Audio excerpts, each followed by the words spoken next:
Welcome to Seller Sessions. I am your host today, Sharon Evan, and today I'm really excited to have here Joshua Chin from Chronos Agency. How are you, Josh? I'm great. Thanks for having me, Sharon. Thanks for having me on your podcast, and I'm so thankful to have you on this amazing podcast too, because you are really, really awesome, and I'm really excited about today's subject. So, how you doing? Thank you. Thank you. And we had a great conversation. Like I think we connected the first time we connected, we ended up speaking for about like an hour or something, just talking about our stories and stuff. So I at a point in time I knew that you were going to be a great guest on my show. So yeah. Thanks.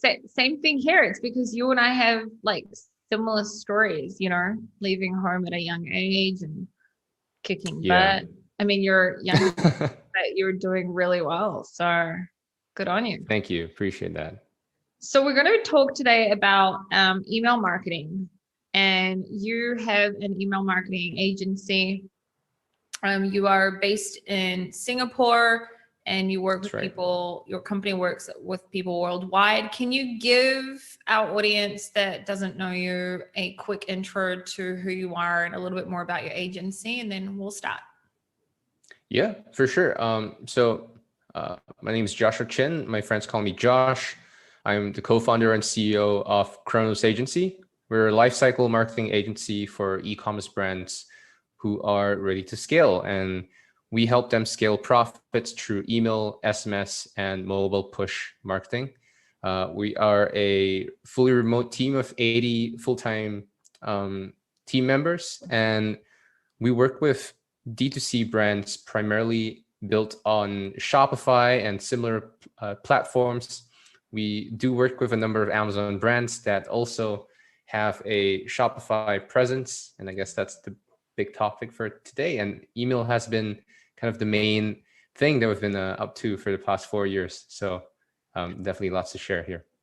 That's really awesome. I think that when you had me on your show and I spoke a little bit about Amazon, I told you that there's been so many changes in the last year with Amazon, and I feel like finally people are looking more into brand building and also getting outside of Amazon as well. So I think that this is a very important subject. And you know what? It's even an important subject for me because even I'm guilty of not doing email marketing the way I should.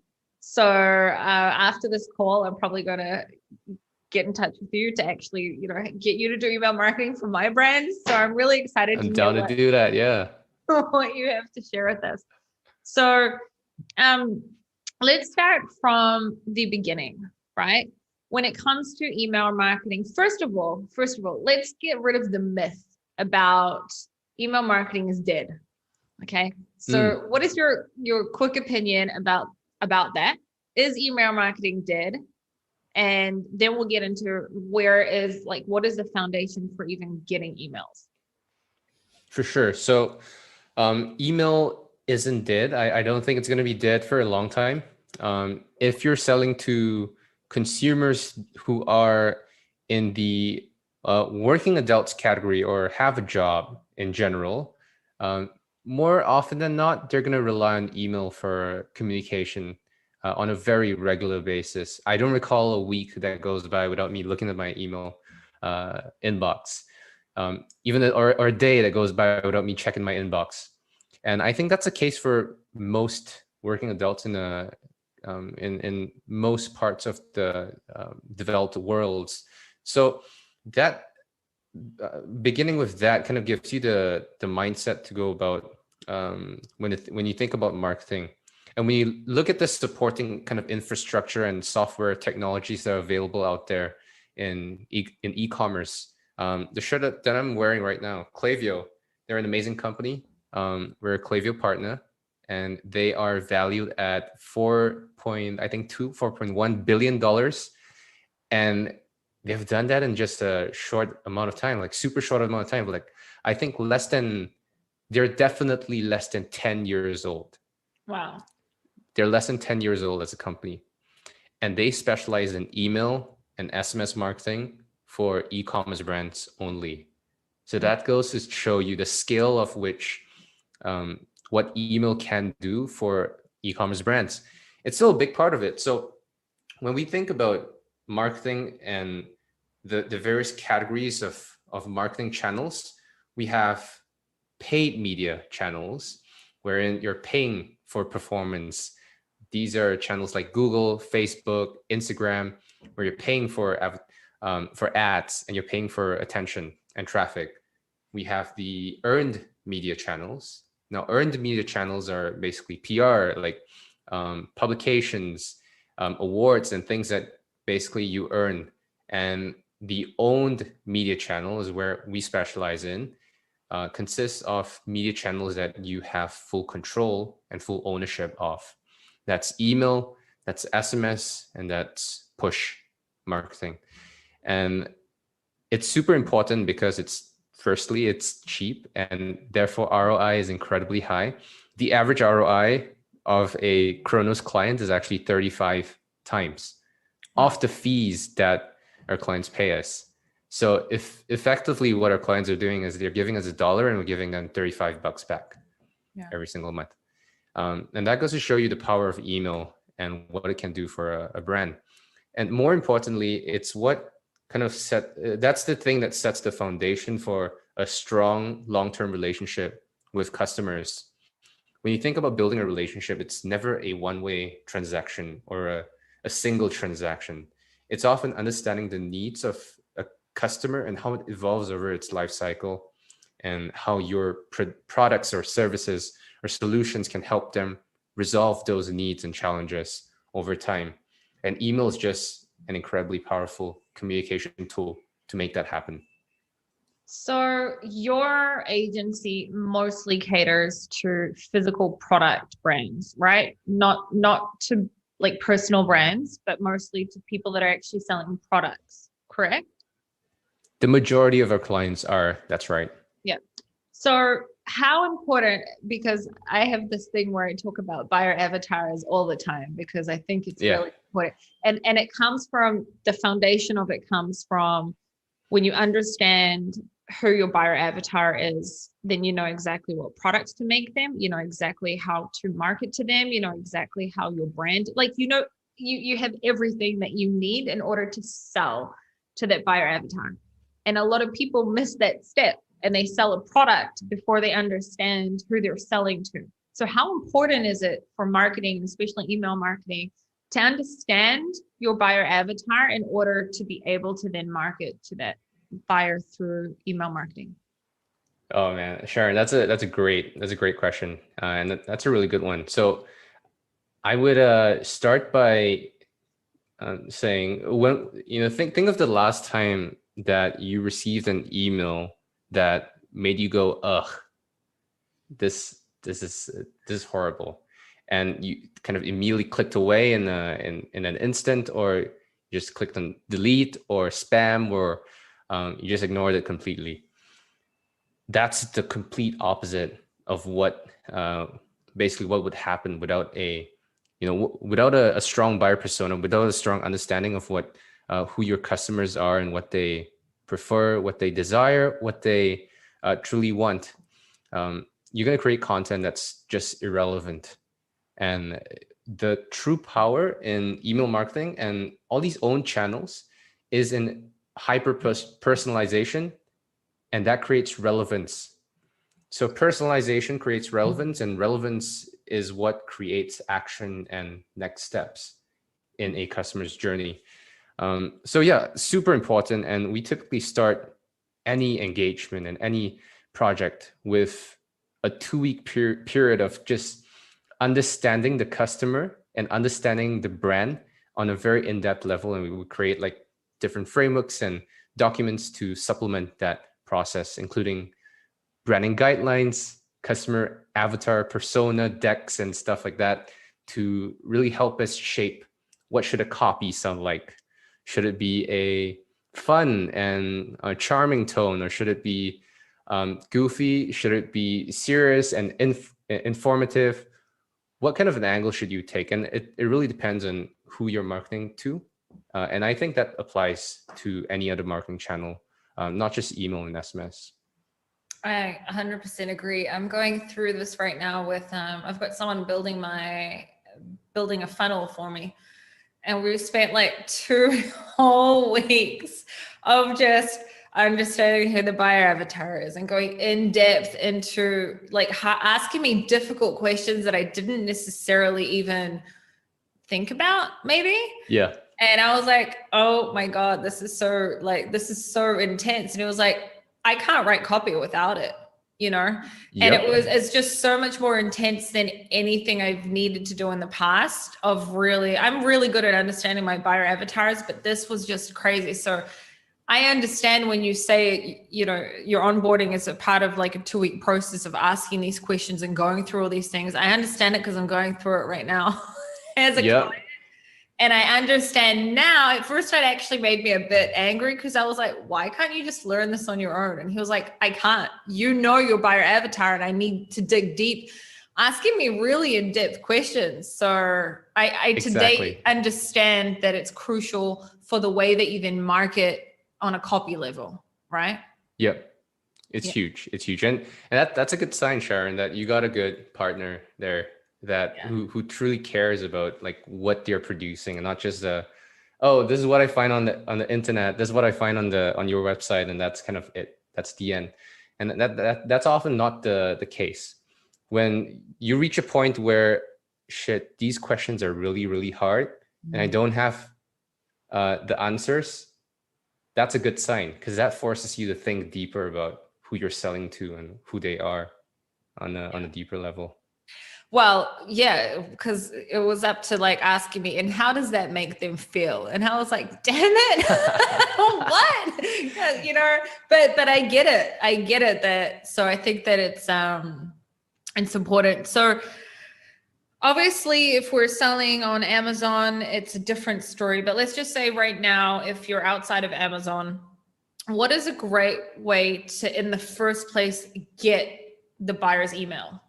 Right? Because we need to be able to, in the first place, actually get an email. On an Amazon level, there's certain things you can and can't say on your insert that you put inside of a product packaging.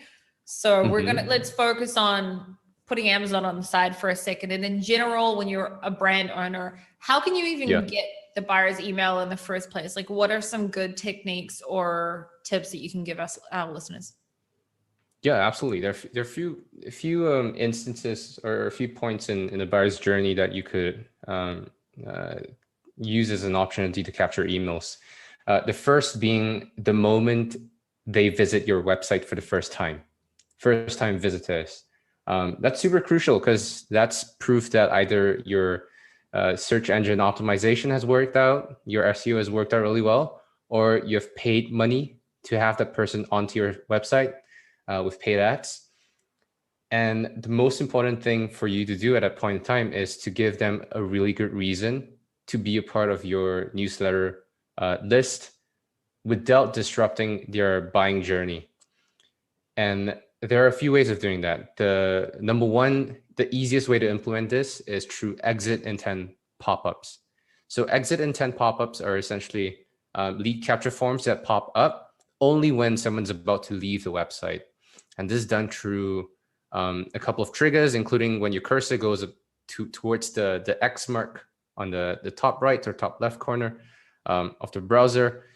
The other way of doing this, sometimes exit intent pop-ups can be a little bit sensitive and inaccurate, and it could cause a little bit of disruption to the overall experience of a customer's buying journey. What we would do in kind of replacement of that, or typically as a split test against exit intent pop-ups, is a time-based or scroll-based pop-up trigger. And it doesn't necessarily have to be just a pop-up in the middle of the screen.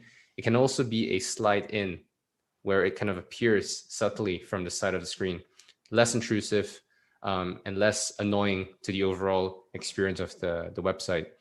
Now, the time-based trigger is based on the average time that a new customer, or rather new visitor, spends on the web page before they leave the website completely, or what's known as a bounce. You're able to look at those stats through Google Analytics, and that's typically set up the moment you set up your website. And if you haven't already, definitely do that. And it's free. The scroll-based trigger is also pretty simple. It's based on a certain percentage of scroll of a web page that then triggers the pop-up or a slide in lead capture form to appear. We typically use that for longer product pages or longer sales pages that have a ton of information, and typically past a certain point is kind of indication of interest that we would then redirect people into an email funnel just to avoid kind of distractions in life taking them away from the website. So yeah, those are a couple of ways to explore and split test. Those are very good ways. I think for if like obviously for the Amazon sellers, because we don't have that option, then it would have to be mostly once a buyer has bought when you sell on Amazon, the best case scenario is to then get that buyer to your website so that you can then that's the most ideal. Capture them there and then obviously market to them again and again. But Amazon also has all these different rules in place where you can't put marketing materials in, you can't do this, and you can't do that. So on an Amazon level, 99% of the time, it's going to have to be through having an insert card or something in your packaging that is within terms of service. I'm not going to say not within terms of service stuff publicly. So within terms of service that can then grab them into your website. What about abandoned cart campaigns? How crucial do you think they are? Oh, huge. So what most brands are doing right now is they would have especially in Shopify, where installing an app is so easy. It's literally just one click, approve, and you got an app. And we have these cart abandonment apps that are popping up every now and then that are basically effectively templatized emails that are being sent out to people who don't complete a purchase but have left their emails in the checkout page. That works to some extent, but it's definitely not the best use or the best approach at that instance. The cart abandonment stage is super crucial because according to Shopify, 70% of all add to carts end up being abandoned. Really? 70%. So that's huge. And when we look at the average cart recovery rate across the board in all industries, and it really varies from industry to industry and price points, but it's typically around like 6-7%. 6 to 7%, which is not good. The average that we see with our clients is at 11%. And the benchmark that we set for kind of success is at 15%. That's kind of the benchmark that we kind of all aim towards. Some brands are converting at 15 to 20%, meaning 15 to 20% of all cart abandoners are becoming customers eventually through an email sequence. So having that benchmark in mind kind of sets the foundation towards which we would kind of work towards. And it requires a ton of testing of angles, copy, email subject lines, offers, and all these kind of stuff that you just cannot accomplish with a simple app plugin alone. And that's why it's so important to use a strong email software provider or software like Klaviyo to really customize your approach and customize your cart abandonment emails. One very simple, easy to execute upon trick that we have used time and time again is to use a text-based email in email number one. So when someone adds a product to cart, they go through the checkout process, but they don't complete it, and it has been, say, 4 hours has passed. Email number one should be triggered, and we typically test it out with a text-based trigger because number one, text-based emails are super easy to create, and number two, it's often very personal. It's much more personal sounding than a like fanciful, nice-looking email. And number three, it often performs really, really well because when it's a text-based email and it is it's related to a transaction that's about to happen. Gmail and Outlook and all these ISPs would typically look at an email like this and prioritize that towards the primary or prioritized inboxes, which is a great thing. So you will typically see open rates being at 50, 60%, whereas like a typical email open rate would be at 20, 30%. Because it goes to like promotions or something like that, right? Or exactly. No? Yeah. Okay. That was actually going to be one of my questions, is what do you think is more effective, is whether having text only, very like polished sort of looking emails versus very promotional salesy, click here now for 60% blah, blah, blah. Like what works better? And I'm sure there's different times where different sequences will have a different effect, but what in your opinion is the better approach? You're right. So Sharon, you got that right. Different times, different parts of the journey calls for different approaches. And I guess the rule of thumb here is, depending on what your intended outcome is, there are kind of different approaches that you can take.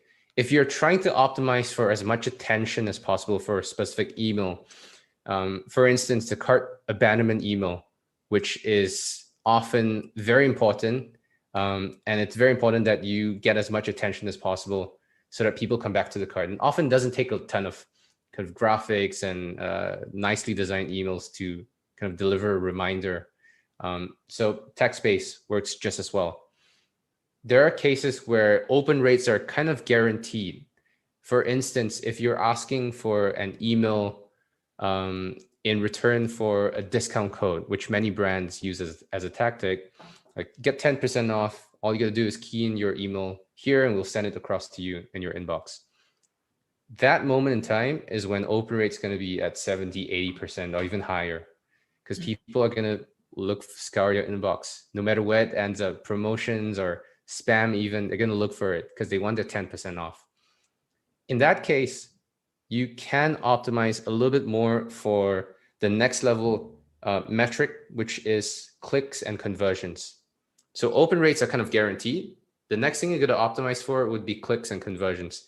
And the best way you can do that is through a nicer looking email, investing a little bit more around how do you optimize for the most number of clicks, getting people onto your site, and giving people just enough information to convince them to click through and check out more or check out on your website. So that's how I think about whether text is better or HTML is better.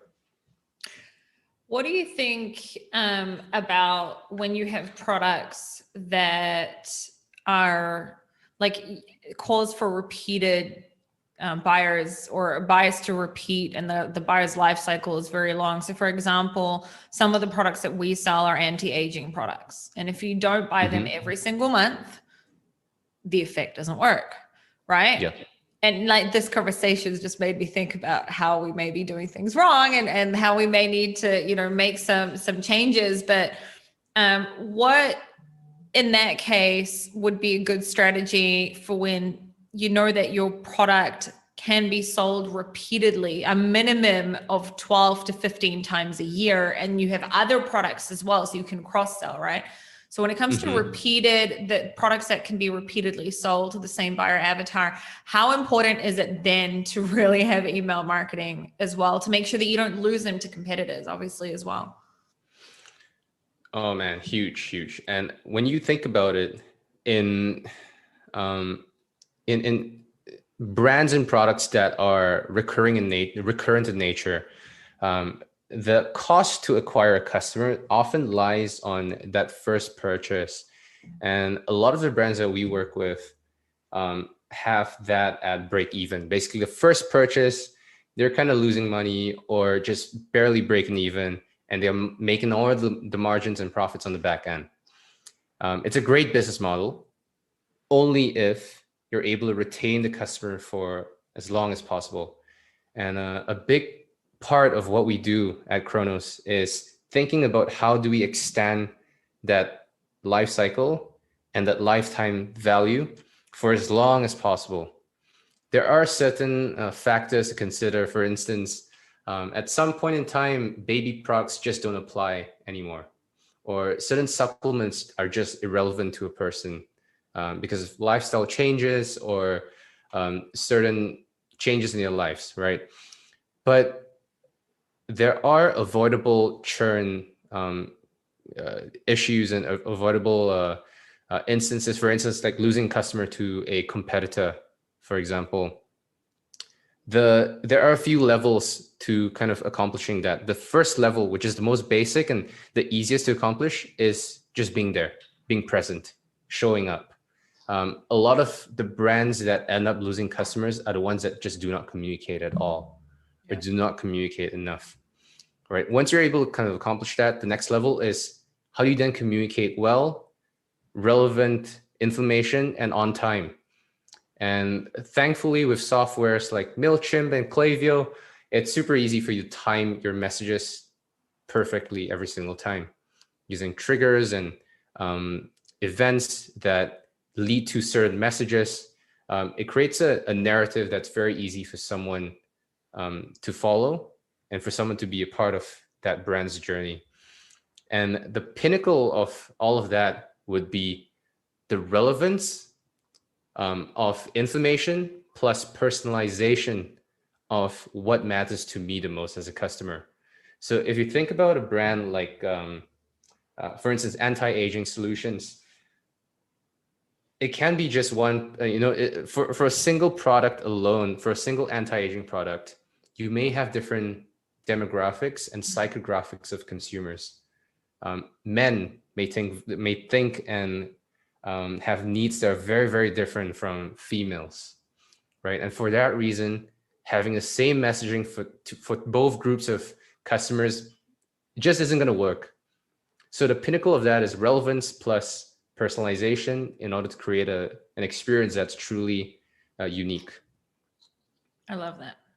What do you I was just thinking about this while you were talking. I mean, obviously, I think it's important for people to understand the difference of like trying to do email marketing on your own and then the difference between hiring an agency. But what types of emails do you find work better? And again, I know it's very, very product and brand dependent, but on a like information and informative type of email compared to other types of emails. Do you know what I mean? So like a lot of the times what we've done in the past, the specific anti-aging one that I'm speaking about right now of our brand, our sales go up a lot more in summer in the US because women are a lot more exposed to the sun and so we usually start to educate about, what the sun does to your skin and why you need our products like a month or so just before it starts. So how important is actually giving out that information in order to suck those buyers back in, like informative types of emails? Super. And when you think about the alternative, that would be creating sales emails or promotional emails all the time. And that's a trap where a lot of brands can fall into, doing way too much of that. So on one camp, you have people who are just not sending emails at all, not communicating with their customers at all. And on the other camp, we have people who are just sending out emails on every single day, talking about their products and talking about what makes them great and all that stuff. But when you think about the actual journey and the experience of a customer, it's neither one of those camps really accomplishes the ultimate goal, which is to create a great experience for a customer. So having information that's relevant, useful, and timely is incredibly useful. It is incredibly productive when you think about creating an experience that leads to a productive relationship for the long term. We often interject sales campaigns even during a sales period itself. Like for instance, Black Friday, we don't go sales email, promo. It's often promo and then info, promo, info. So there's often a good balance between information and education to promotions. Did you guys do email campaigns for your clients before Prime Day?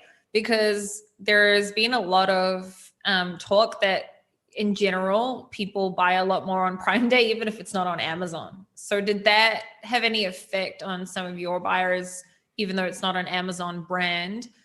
Or did you guys sort of not even go in that area? That's a really, really good question. And we are really lucky that a number of our clients are also pretty big Amazon sellers themselves. So they have a strong Amazon arm that kind of brought us to Put it to your attention. the realization that Prime Day could be huge, not just for Amazon, but the halo effect on e-com as a whole and just buying online. And so yeah, the short answer is yes, for certain brands that we see a trend in kind of sales going up because of Prime Day, we do interject some information there. But that being said, it's also kind of fine line between we talked about this on when you came on my show. It's the idea around if people are leaving money on the table by not being on Amazon, if they're on Shopify, and people are searching for their brand on Amazon and they're just not there.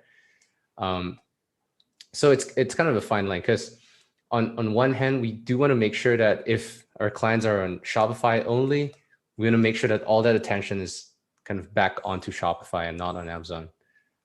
So yeah, it's definitely an interesting strategy. I know you don't have that much time left. So I have two more questions, then I'll let you go because I know that we started a bit late today. I had all sorts of computer issues, so I'm conscious of your time. All good. Really quick question around the future of email marketing when it comes to the iOS 15 update. So I know it's like a quick question. It's not really a quick answer, but some people won't even have any idea what I'm talking about. So do you want to really quickly just explain to people what that means, what actually is the change, and then how could it affect their email marketing in general? For sure. Here's a quick rundown for those of you who don't know what's going on. During the, I believe a couple of weeks back, Apple announced that they're introducing email privacy features in the upcoming iOS 15 updates. So what that means is for Apple Mail users, the app, regardless if people are on Gmail, on Outlook, as long as they're using the app, they have the option to hide their identity and hide their IP, as well as clean out their emails off trackers that indicates back to the marketers whether an email is opened or not, which is detrimental when you think about the implications for engagement metrics like open rates and engagement segments that rely upon open rates data. So things like re-engagement campaigns wherein for people who haven't been opening up our emails for a long time, send them this series of emails. That's no longer going to work. Also, retargeting emails. If people haven't opened up this email, send them a reminder using this email. That's not going to work out anymore once the update rolls out. It's very impactful because the majority of email openers are actually using, or close to 50-50, according to a litmus, are using Apple Mail. So that really forms a good size of the population when it comes down to email openers. One of the easiest way to circumvent that is by looking at the next level metrics, which are click-throughs, click rates, as well as conversion rates. It's still very relevant when you think about the next level measurements when it comes down to whether an email is effective or not. Click rates tell you whether your emails are engaging enough for someone to click through. And the second thing that you can look at is active on-site metrics. So with Shopify, there is an event metric called active on-site, which tracks the moment a subscriber lands on your website. And that's really, really helpful when it comes down to thinking about whether your emails are effective in driving people towards its intended outcome, which is to come back to your website and to buy again. So those are some alternatives that we are looking at. We do have a couple of more in-depth videos that are coming up on our YouTube channel. It's not huge, but it's definitely more informative than what I can share today. But yeah, we're still learning and we're still thinking of new strategies to overcome this challenge. Same with SMS, but I mean, the future of email is that from at least from what I've seen is we are moving towards bringing back the control to users. At the end of the day, what drives value for a user is what the future of marketing as a whole would be like. And with privacy considerations, it's all kind of in the grand scheme of things, it's really at the end of the day, what drives value and what drives progress for the end user versus what's important for a merchant or a vendor. So it's a good thing, but we just have to think about how we are going to adapt in that changing landscape. What's your YouTube channel if someone wants to check out your content on it? Yeah, Chronos Agency, that's CHRONOS agency on YouTube. You can also go to our website. We have a pretty active blog that we put out content pretty regularly as well. You can also follow me on Facebook, LinkedIn. That's just Joshua Chin. You see my face on it. You can miss it. And or you can email me. Yeah, always happy to have a conversation. Joshua@chronos.agency. Amazing. One more question. What is the difference or why? Okay, wait, let me think about how to ask it because it's two questions in one. The first thing is, at what time of a brand owner's journey should they start email marketing? And the second, I already know the answer, but I want to hear it from you. And the second question is, at what stage does it make sense for a brand to turn to an agency and not try and do it themselves? And that's a good one. That's a really good question. So just a personal thing, but I think it really varies from business owner to business owner. I think the moment you find product market fit, the moment where you get to a point of realization where, yep, this is a great product and I found a great market for this product, or the other way around, is the moment where you're going to start taking email seriously, because that's when scale begins to happen. And whenever you're pouring more money into ads, and if you're scaling, it only makes sense for you to capture as many leads as you can through emails. And in terms of working with an agency, it's not for everyone, I don't think. But the moment you realize that you're spending just way too much time on email or a specific channel, is the moment when you got to start thinking about, is this the best use of my time as an entrepreneur or as an e-commerce operator? Do I want to be spending 5-6 hours a week creating emails alone and managing all these moving parts? Or is there a better use of my time? And can I reallocate this resource to working with an agency who does this day in and day out with various brands and various different industries that could bring in insights from other brands and other industries? But yeah, at the end of the day, personal preference and really a cost benefit analysis. It's interesting that you said the product market fit. I haven't heard that in such a long time. It's less of something that people say in our industry on the Amazon side. And I teach the total opposite of that. I teach market product fit, because once you understand the market, you find a market, then you find the products to sell to them. Right. Oh yeah. But it's you just reminded me of how I thought to myself, I haven't heard that in such a long time. I love it. I feel like we probably could have covered a few more things, but I'm also conscious of your time. So we may just bring you back at some stage to sell the sessions. I would love to. And talk a little bit more strategy, because we didn't get into strategies this time. So maybe I'll have you on something like next month or something like that. We can talk about strategy, because I feel like a lot of money is being left on the table, especially for Amazon sellers who aren't as educated on outside of Amazon marketing. And to be honest, I am like hardcore, really, really good at Amazon marketing. And I've always outsourced outside of Amazon marketing, but not everyone either has the time. A lot of Amazon sellers, you know, they work full-time jobs. So either they don't have the time to even learn about it, or they don't know about agencies like yours. You know, like there's so much to learn when you're a solopreneur at first. Brand building is something that is not easy. So I think that no doubt. Yeah. I think that there is a lot of money being left on the table. I actually realized this for my own brands just by talking to you, to be honest, that we're probably leaving a lot of money on the table by not doing email marketing the way that we should.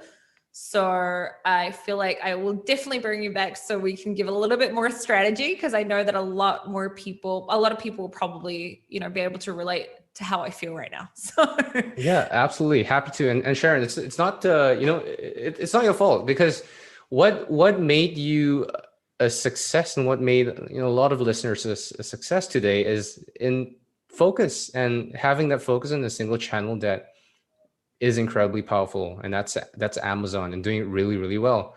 And I am absolutely clueless when it comes down to Amazon and FBA, right?